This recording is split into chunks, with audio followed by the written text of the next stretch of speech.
Hey, welcome back. Today, I want to give you some good information on field management.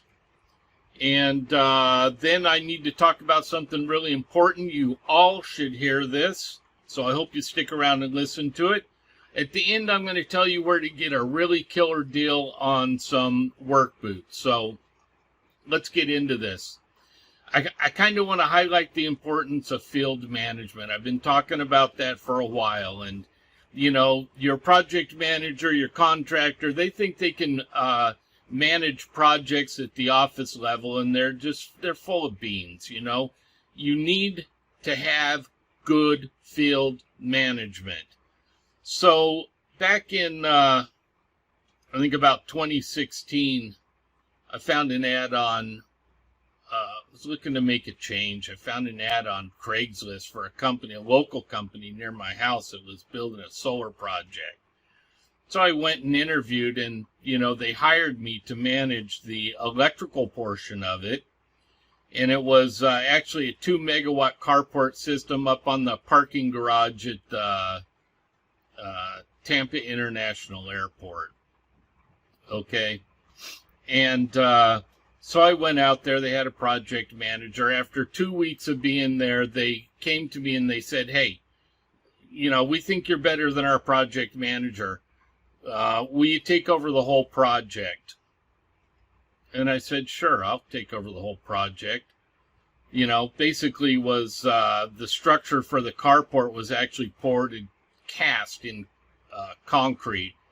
Had 128 concrete columns, and on top of those were 300-foot long concrete beams, and so we had to pump concrete up 6 stories at night to build this thing.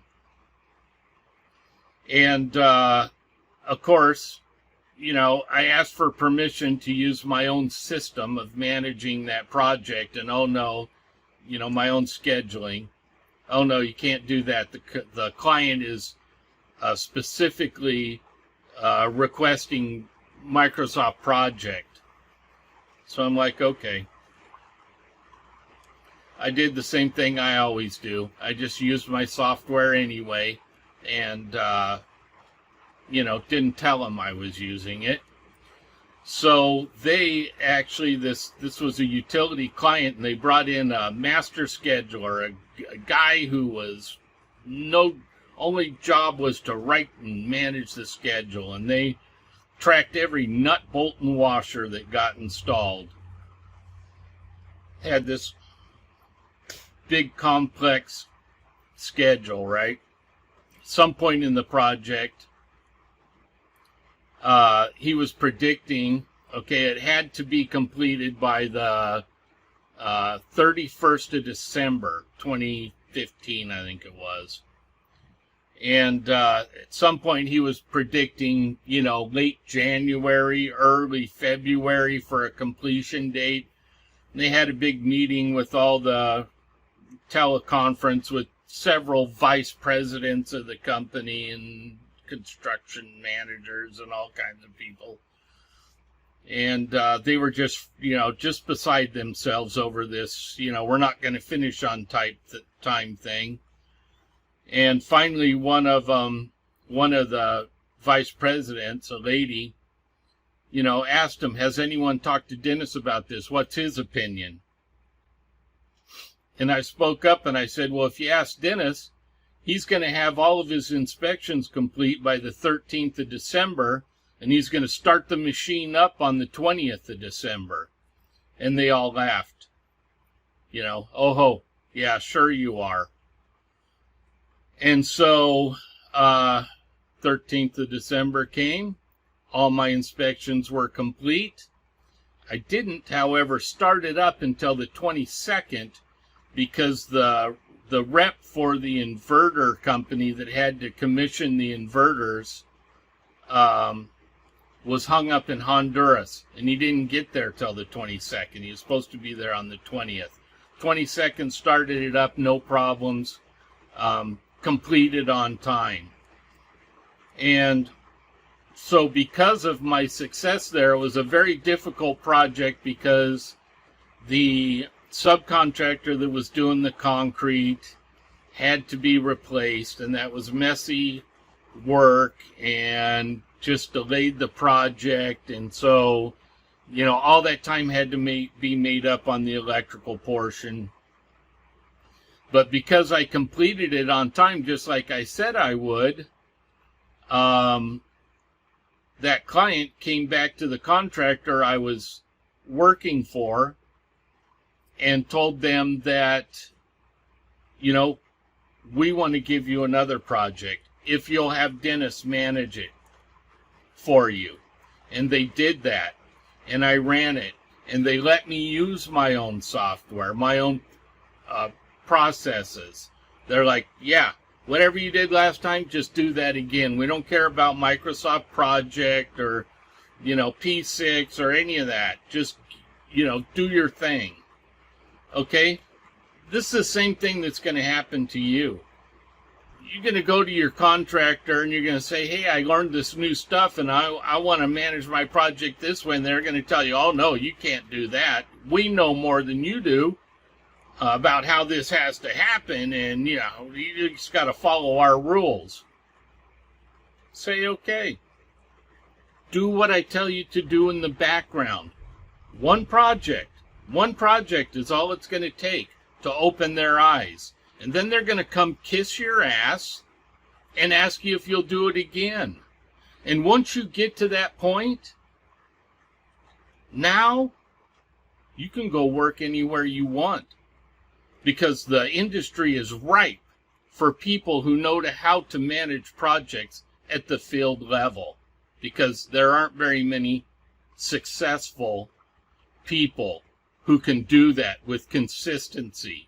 And the same results every time. Okay? Now, this company that I was working for when I built these two projects, they kept me on their payroll just so I wouldn't wander off. And they had a bunch of, it's a kind of a company that did maybe one large project a year. This first project was like $6 million. Second one was about $5 million. And the rest of the time they just had a bunch of little stuff. So they paid me to hang out and just take care of little projects. And while I was working there, I had a guy that worked for me. And at some point he came to me and he said, hey, Dennis, I'm ready to take on more responsibility. And I said, awesome. You're going to get the opportunity then, And he and I worked real close together. Great craftsman, smart guy, And eventually I said, you know what? I don't want to work on these little projects anymore, waiting till your next big one comes. I'm going to go wander off and work on some other stuff. You call me when you get a nice sized project, and if you want me to, I'll come back and, manage that for you. And look, here's this other guy that I've been working with closely, and he's great for these projects that you have, and he'll take good care of you. And he has for maybe like 5 years. But occasionally he complains to me that, he's not getting the money that he wants. Okay? And I've offered to kind of take him to the next level with some field management stuff. I plugged him into my free training, and he, hasn't even finished the videos yet. I offered to take him by the hand and take him through my advanced training and give him some one-on-one, but he can't even get there because he can't even finish the free training videos, right? So here's my point. You don't get significant wage increases for building projects. Okay, he goes out every day for that company and he builds their projects. And then when they have a larger project come along, they call me when he's perfectly capable of doing it. He's perfectly capable of building that for them. But what he's not capable of is managing it. Okay? Building a project and managing a project are two different topics. Okay, if you're a good high caliber journeyman, you can build a project, no problem. But you have to be a field manager, okay? Foreman, superintendent, to manage a project. And a lot of the foremen out there, and even a lot of the superintendents, they don't manage anything. They build things. Okay, you got to get it out of your head that you're going to go build projects as a foreman. You don't build projects, you manage them. Okay, and when you start managing, when you start listening to me and start managing projects instead of building them, the money's going to come. And the money's going to come from anyone you want to go talk to. Okay? Any company will hire you if you can manage a project. All right, that's my first point. Now the really important news that I wanted to put out to you, and I don't know if you've heard this or not, but we're currently in a recession. We've had two quarters of declining GDP, gross domestic product, and that is the definition of a recession. Whether the Biden administration wants to admit it to you or not, because they don't, what administration would? Okay, we are in a recession. And for you younger guys, when recessions come around, and this one hasn't fallen on its face yet, if it gets much worse, it will. I've been through several of them. Okay? Companies start laying off workers. But one thing that they will do is keep their best workers. There is always work for the best people. Okay? So, if you're a hotshot journeyman, probably going to keep working. All right? But if you learn how to manage projects in addition to being able to build them, then you're really going to secure your position. And I'm not an alarmist. I don't try to scare people, into doing things. But it's serious and it's reality. Okay, and that's why I'm warning you about it, because I remember the first recession I went through in the 80s. Okay, I was a young construction worker at the time, and companies didn't want to hire young construction workers. They wanted qualified people because, there just wasn't room for me in their crew because they didn't have enough work. They had to have the best to compete and to get through, difficult times. So you need to advance your skills.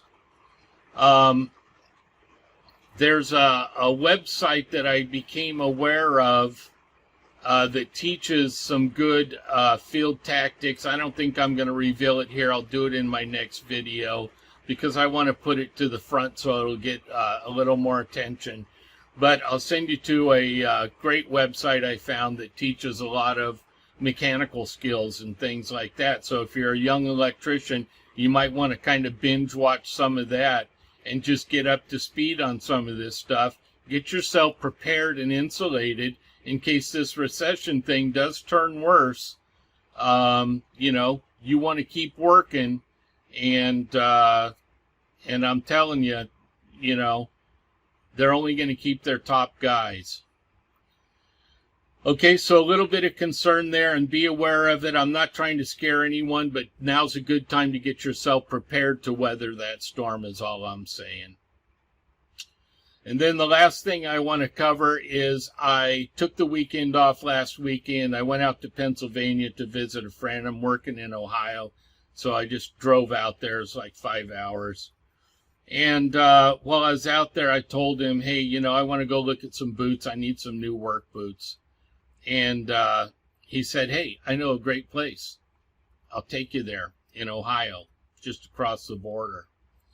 And it's called twofreeboots.com. I'll post the website in the description down here. But basically, if you buy one pair of boots, they give you two more pairs for free. When he told me that, I told him it's nuts, and they're probably, cheap boots, but they have good name brand stuff. I bought 2 pairs of Wolverines and I bought 1 pair of Wolverines. I got 2 pairs of Wolverines and 1 pair of Georgia boots. So I got the Georgia boots and the second Wolverines for free. And I even, had him pick out a pair for him. The second pair of Wolverines were for him. So I ended up with a free pair and he ended up with a free pair. So, you can get 3 guys together and buy a pair of boots and get the other 2 for free, and everybody gets boots and split the cost if you want. They don't even care. I think the angle on this is that because I came back and did a little research online on the boots that I got, I think they're last year's model. So he's probably buying out, every year he buys out the leftover inventory. But I don't know about you, but I don't care if they're last year's model. They're brand new boots. Wolverine DuraShocks. I mean, I really like those a lot. I've worn them a lot, for a lot of years. And they just got a bunch of different brands, bunch of different price ranges. They have, work boots and also just regular cowboy boots or whatever. But most of the popular stuff that guys are wearing these days, I saw in that store, and there's a great selection. So anyway, I'll post the link for that for you down in the description. Might want to check that out. And then I'm going to get on to some more training here in another video. I'll start working on that now. Appreciate you guys. Thanks for stopping by.